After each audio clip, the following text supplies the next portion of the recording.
இரட்சகர் இயேசு கிறிஸ்துவின் நாமத்தில் வாழ்த்துக்கள். இந்த நாளிலும் எரேமியா தீர்க்கதரிசியின் புஸ்தகம் 43வது அதிகாரத்தை நாம் தியானிக்க போகிறோம்.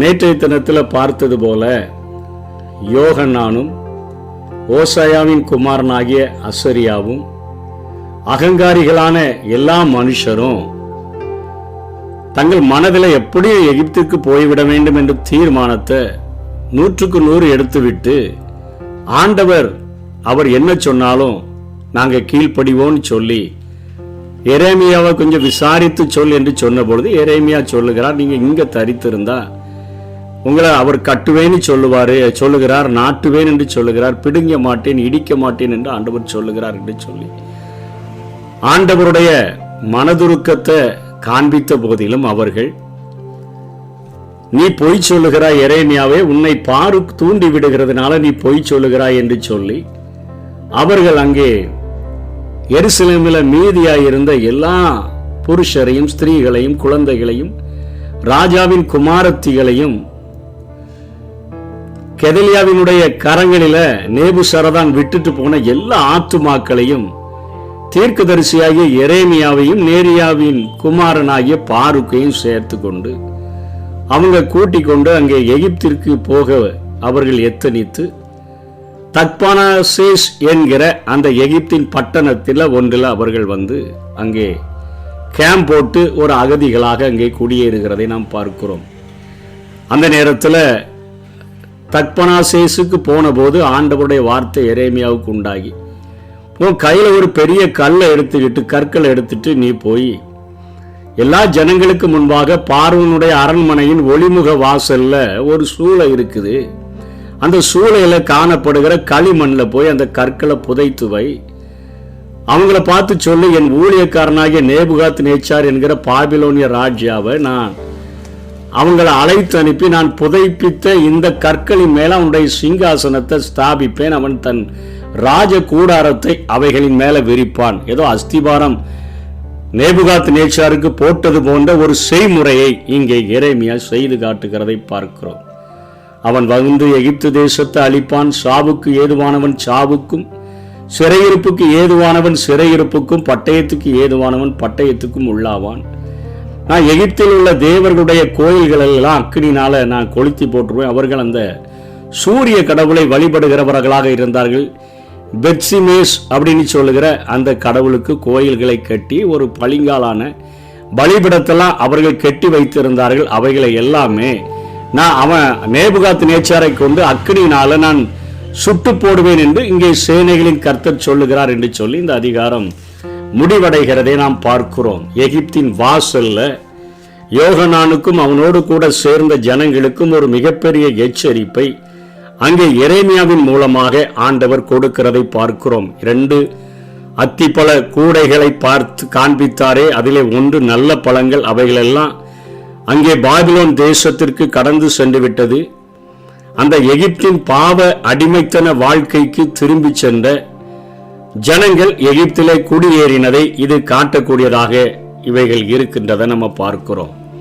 இப்படிப்பட்ட சூழ்நிலையில் ஆண்டவர் நான் நேபுகாத் நேச்சாரை கொண்டு அழிப்பேன் என்று சொல்லுகிறார். எப்படி அங்கே யூதாவிலே 3 முறை படையெடுத்தாரோ அதே போலவே யோயாக்கீம் காலத்துல எகிப்தில அங்கே கர்கேமிசு என்கிற ஒரு யுத்தம் என்ற இடத்துல நடந்த ஒரு போரில நேபுகாத் நேச்சார் எகிப்தோடு கூட யுத்தம் பண்ணினான். அதே போல சிதேக்கியாவின் நாட்களிலும் சிதேக்கியா அரசாண்ட அவனுடைய நாட்களிலே ஜனங்கள் அடிமைகளை விடுதலை செய்த பொழுது தன்னுடைய படைகளை வாபஸ் வாங்கி கொண்டு எகிப்துக்கு நேராக சிதேக்கியாவின் நாட்களிலும் ஒரு முறை யுத்தத்திற்கு சென்றான். பின்னிட்டு சென்றுவிட்ட அந்த எகிப்தின் ராஜா பின்வாங்கினபடியினாலே திரும்பவும் அவன் யூதாவுக்கு நேராக யுத்தத்திற்கு கடந்து வந்ததை பார்த்தோம்.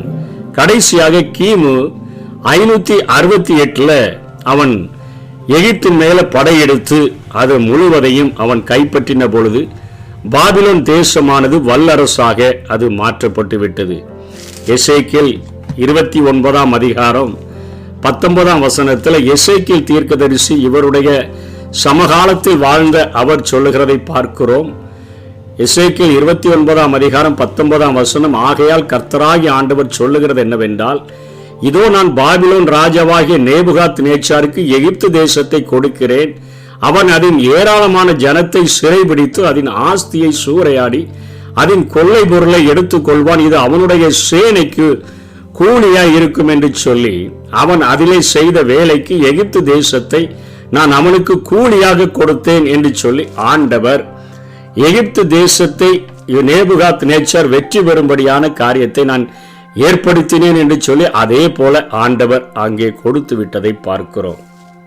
இவங்க நினைச்சாங்க அங்கே எக்கால சத்தம் இருக்காது, யுத்தம் இருக்காது, பஞ்சம் இருக்காது, எகிப்துல சந்தோஷமா வாழலான்னு சொல்லி கண்கள் பார்க்கும் பொழுது எப்படி லோத்து அந்த சோதம் கொமராவை பார்க்கும்போது ஏதேன் தோட்டத்தை போல இருந்துச்சோ அதே போல எகிப்தை நினைத்து ஆண்டவருடைய வார்த்தையை வெறுத்து அது கோட்டையா இருக்குது, நமக்கு அது உயிருக்கு அதிகமான பாதுகாப்பை தரக்கூடியது என்று சொல்லியெல்லாம் நினைத்து அங்கே போனார்கள்.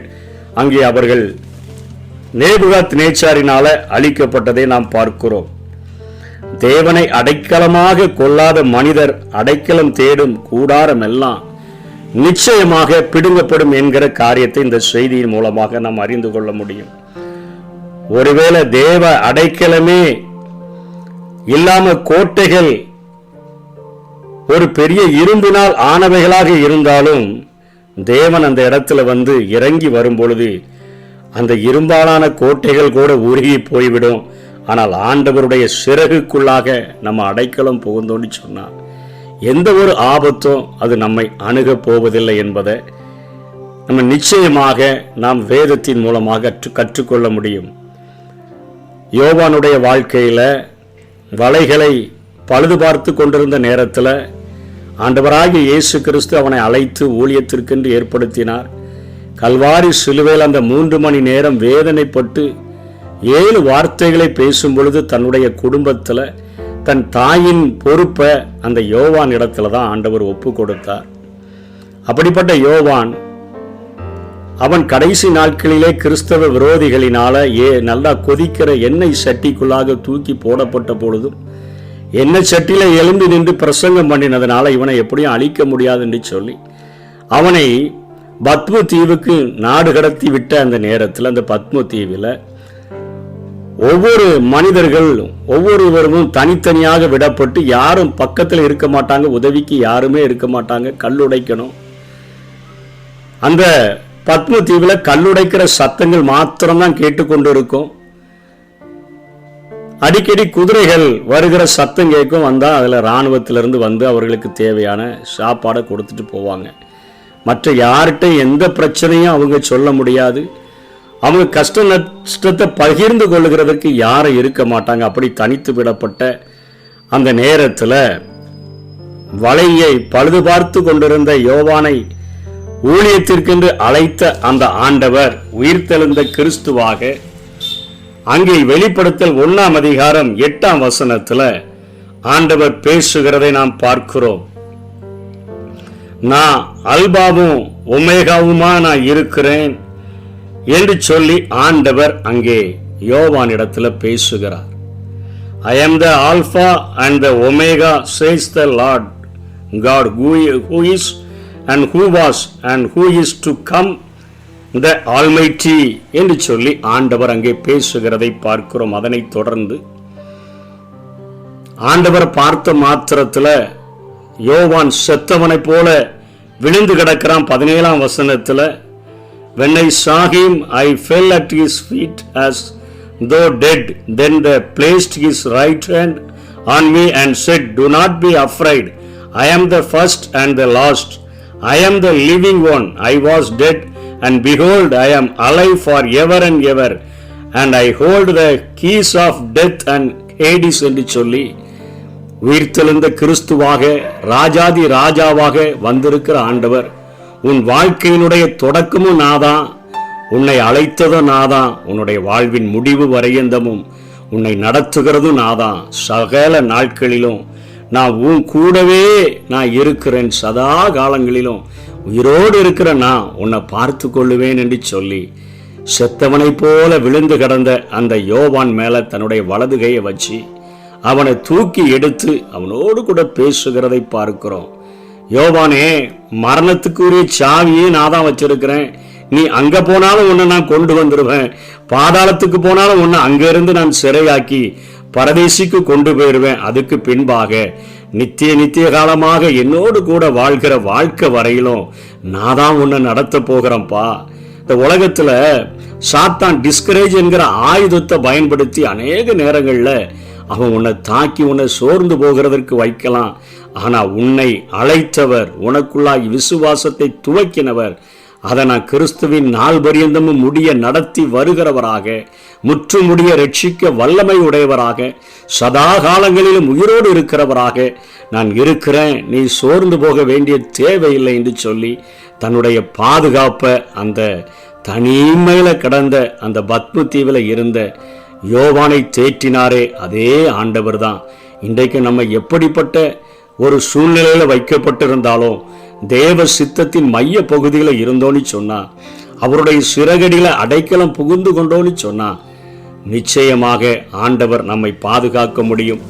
ஆகவே தான் இப்படிப்பட்ட பாதுகாப்பை பெற்றுக்கொண்ட தாவீது 18ஆம் சங்கீதத்தில் அழகா சொல்றார். 1-2 வசனத்துல, சவுலுடைய கைக்கும் தன்னுடைய சத்துருக்கள் எல்லாருடைய கைக்கும் ஆண்டவர் ரட்சித்து அவரை நீங்களாக்கி விடுவித்த பொழுது அவர் சொல்லுகிறார், என் பலனாகிய கர்த்தாவே உம்மில் அன்பு கூறுவேன் என்று சொல்லி. ஒரு வெற்றி பெற்றவர் சொல்லுகிற காரியம், அவர் என்னுடைய வாழ்க்கையில என் பலனாக இருந்தார். பலனற்ற என் சூழ்நிலையில என் கோட்டையாக இருந்தார். ஆபத்துகள் எளிதாக நுழைய முடியாத ஒரு இடமாக என் இரட்சகராக இருந்தார். என்றென்றைக்கும் உயிருள்ள, உரிமையுள்ள, தகுதியுள்ள ஒரே இரட்சகர் அவர்தானே. என் தேவனாக இருந்தார். என் சிருஷ்டிகரும் அவர்தான், என்னை உருவாக்குகிறவரும் அவர்தான், எனக்கு சொந்தமானவரும் அவர்தான். என் துருகம், அதாவது கடினமா நீச்சல் அடிச்சு இளைத்து போயிருக்கிற நேரத்தில் ஒரு பாறையை கண்டு அதில் ஏறிக்கொண்டா எப்படி இருக்குமோ அப்படியே என்னுடைய வாழ்க்கையில ஒரு அடைக்கலம் அளிக்கிற ஒரு பாறையாக, ஒரு துருகமாக அவர் என் வாழ்க்கையில இருக்கிறார். என் கேடகமாக, அதாவது நமக்கு விரோதமாக பொல்லாங்கன் அநேக அக்கினி ஆஸ்திரங்களை எரியும் பொழுது அந்த பாதுகாப்பு வளையமாக இருந்து எந்த ஒரு அம்பும் நம்மை தாக்காதபடிக்கு நம்மை பாதுகாக்கிறவராக என் வாழ்விலே இருந்தார். என்னுடைய இரட்சணிய கொம்பு என்று சொல்கிறார். வெற்றியின் வலிமையையும் அது குறிக்கக்கூடியதாக இருக்கிறது. என் வெற்றியின் வலிமை, என் வெற்றியினுடைய கொண்டாட்டம், இவைகள் தான் இரட்சணிய கொம்புக்கு அடையாளமாக இருக்கிறது. என்னுடைய வெற்றிக்கு வலிமை இந்த கொம்பு தான், என் வெற்றியினுடைய கொண்டாட்டமும் இந்த கொம்பு தான் என்று சொல்லி என்னுடைய வாழ்க்கையில உயர்ந்த கோபுரமாக, அதாவது என்னை உயர்த்தி எந்த ஆபத்து என்னை தொடாத உன்னதமான இடத்துல என்னை உட்கார வைத்து பாதுகாத்தபடினாலதான் சத்துருவினுடைய கைக்கும் சவுலினுடைய கைக்கும் நான் நீங்களாகி ரட்சிக்கப்பட்டேன் என்று தாவீது சொல்கிறார். அவருடைய வாழ்க்கையில மரணத்திற்கும் எனக்கு ஒரு அடி தூரம் தான் சொல்லி புலம்பிக் கொண்டு அலைந்த தாவீத ஆண்டவர் ஒரு இளைப்பாறுதலுக்குள்ளாக பிரவேசிக்கிற வரையிலும் அவரை கரம் பிடித்து நடத்தினதை பார்க்கிறோம். இன்றைக்கு ஆண்டவருடைய சத்தத்தை கேட்டு அவருடைய சித்தத்தின் மைய பகுதியில் நாம் வாழ்கிறதற்கு ஒப்பு கொடுத்தோன்னு சொன்னா, நம்ம எந்த ஒரு சூழ்நிலையில இருந்தாலும், எப்படிப்பட்ட நிலைமையில தனித்து விடப்பட்டவர்களாக நம்ம இருந்தாலும், நமக்காக மரித்து உயிரோடு கூட எழுந்த இயேசு சதா காலங்களிலும் உயிரோடு கூட இருக்கிறவராக, உன் வாழ்வின் தொடக்கமும் நாதான், உன் வாழ்வின் முடிவும் நாதான். உன் வாழ்க்கையை தொடங்கினா உன் வாழ்க்கையில இடையில அப்படியே நீ அழிஞ்சு போகிறதுக்கு நான் விடுகிறதில்லை. உன் வாழ்வை நீ வெற்றிகரமாக முடிக்கிறதற்கு உன் வாழ்வில நிழல் போல உன் வாழ்வை தொடருவேன் என்று சொல்லி இன்றைக்கும் நமக்கு வாக்களித்து நம்மை பாதுகாக்கிறவராக இருக்கிறார். அவருடைய பாதத்தில் நம்முடைய வாழ்க்கையை அர்ப்பணிப்போம். ஆசீர்வாதங்களை பெற்றுக்கொள்ளுவோம். கர்த்தர் தாமே நம்மை ஆசீர்வதிப்பாராக. ஆமென்.